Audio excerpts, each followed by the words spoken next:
एक तरफ कल जब वार्ता टूटी तो अमेरिका के हवाले से, ट्रंप के हवाले से, एक तो ट्रंप की बात पर, उसके ट्वीट्स पर समझ नहीं आ रहा कितने फीसदी भरोसा करो। उधर से भी बकवास हो रही है और इधर से भी लंबी लंबी फेंकी जा रही है। तो ट्रंप के हवाले से यह खबर आनी शुरू हुई कि साहब अमेरिका के 2 डिस्ट्रॉयर्स, एक का नाम यूएसएस मर्फी और एक दूसरा उसका नाम भूल रहा हूं, वो स्ट्रेट ऑफ हॉर्मुज में घुस गए हैं और माइंस हटाने का काम शुरू कर दिया है। इधर वार्ता चल रही थी, उस टाइम तक वार्ता खत्म नहीं हुई थी, और इधर साइमल्टेनियस ये खबर आनी शुरू हुई कि स्ट्रेट ऑफ हॉर्मुज की सफाई शुरू हो गई है, माइंस की सफाई शुरू हो गई है। अब जब इसमें घुसे तो एक तस्वीर निकल के आई, आप लोगों के सामने शेयर कर रहा हूं।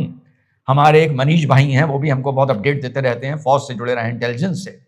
तो ये जब तस्वीर आई तो ये हमने चर्चा किया कि अब शायद स्ट्रेट ऑफ हॉर्मुज को 2 हिस्सों में बांट दिया गया है।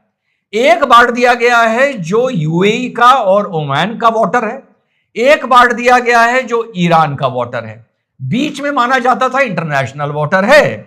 तो जो माइन स्वीपिंग हो रही है, जो अमेरिका बता रहा है उसका एंटी शिप माइन दस्ता अंदर घुस गया है, वो यूएई और ओमान की तरफ के माइंस हटा रहा है और यहां से शिप्स की अंदर आना बाहर जाना लगा रहेगा।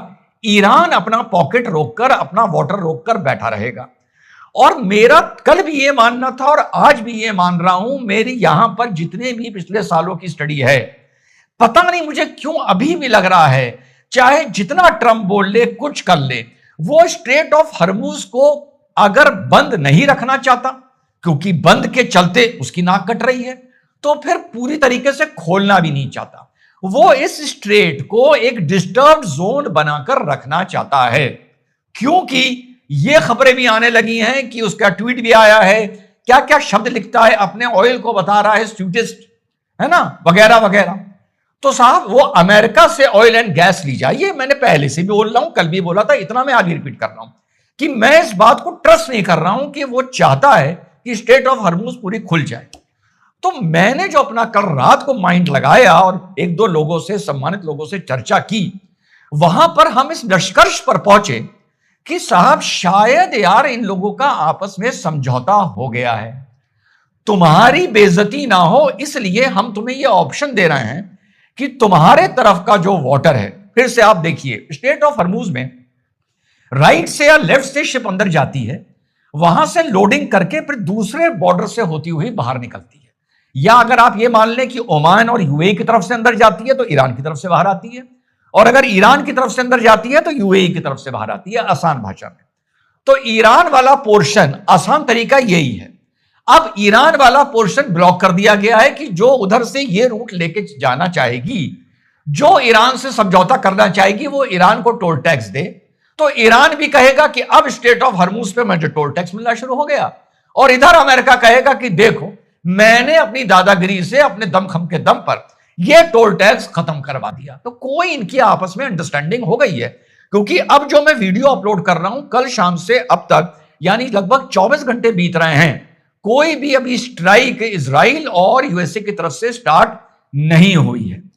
यह बात एक मुझे लगा कि यार अब लगता है मैं कंक्लूजन पर पहुंच रहा हूं कि अंदर अंदर इनकी सेटिंग हो गई है, मैटर को ये स्टेलमेंट पे ले जाएंगे, धीरे धीरे मैटर ठंडे बस्ते में चला जाएगा, ट्रंप का ऑयल एंड गैस बिकता रहेगा, इनको न्यूक्लियर एंड इन सबको लेकर ये दुनिया के सामने बोलेंगे कि हमने भाई कोई भी ऐसा कमिटमेंट नहीं किया है, हम न्यूक्लियर इनरिचमेंट कर रहे हैं वगैरह वगैरह। आप समझ जाइए कि दोनों अपने हिसाब से, ईरान तो खुश हो ले, हमारा काम हो गया, इजराइल का काम हो गया।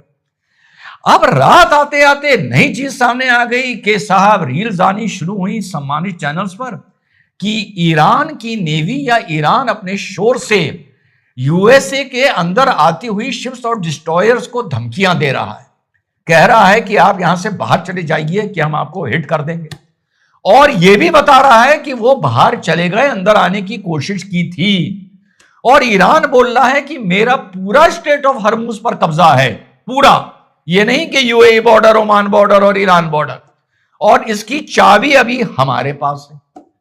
माइंस को लेके ये बवाल हो रहा है, जो रिपोर्ट्स आ रही हैं कि साहब ईरान को भी नहीं पता है कि आनंद फानन में माइंस डाल कर दी गई, जीपीएस कोऑर्डिनेट्स ही उसके नहीं लिए गए, ये और कंफ्यूजन है।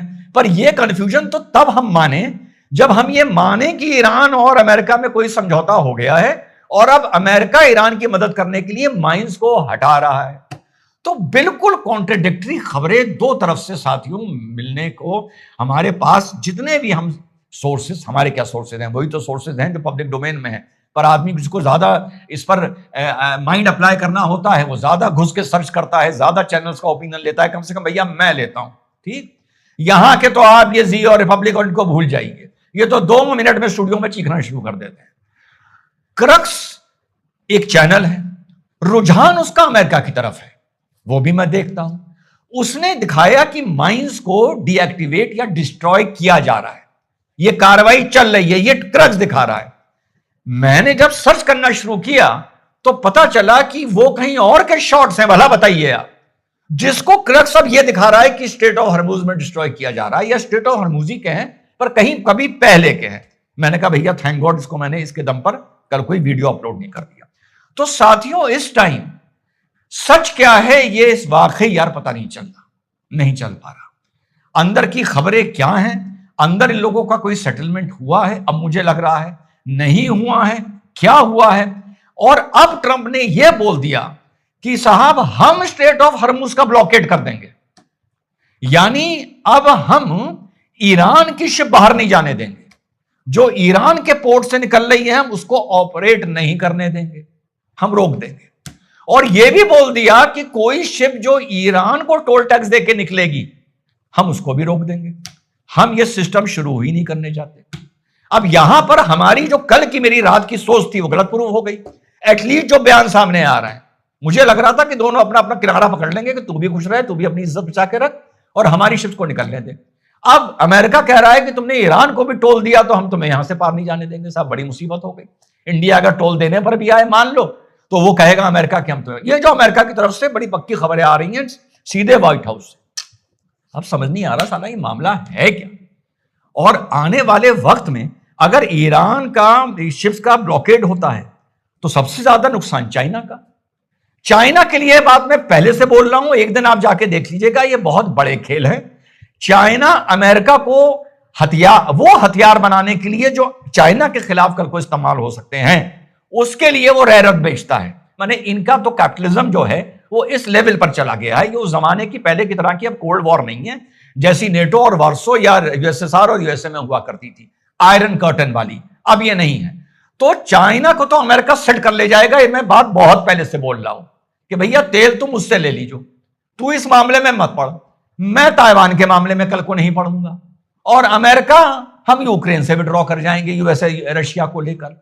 तो कोई गेम है, बड़ी जिम्मेदारी से आप लोगों को अपने मन से शायद पहली बार बता रहा हूं कि अभी इस सिचुएशन को फेस टू फेस साथियों डिकोड कर नहीं पा रहा है कि